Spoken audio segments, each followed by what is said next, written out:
Good day. This is our high fidelity profile for our proposed system to the restaurant Joseph's Diner. From here, you can choose diner or takeout.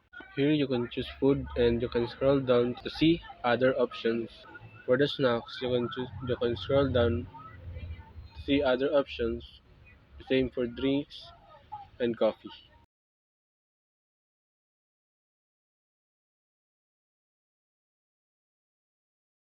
Here, if we pick the sizzling sisig as our order and then press done, you can see here your order and you can check if your order was correct.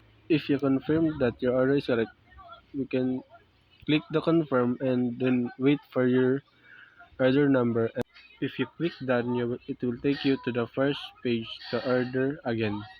And the next one is for the cashier's system.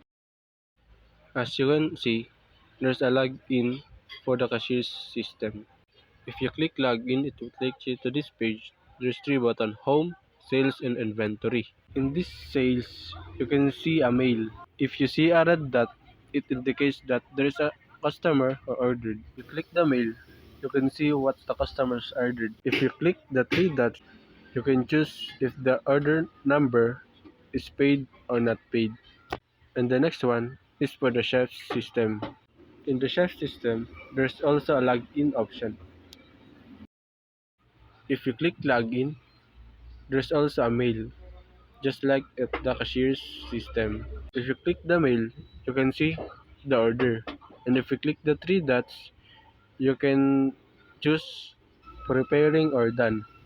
If, if it turns yellow, it means it's still being prepared. And that's all for our high fidelity prototype. Thank you.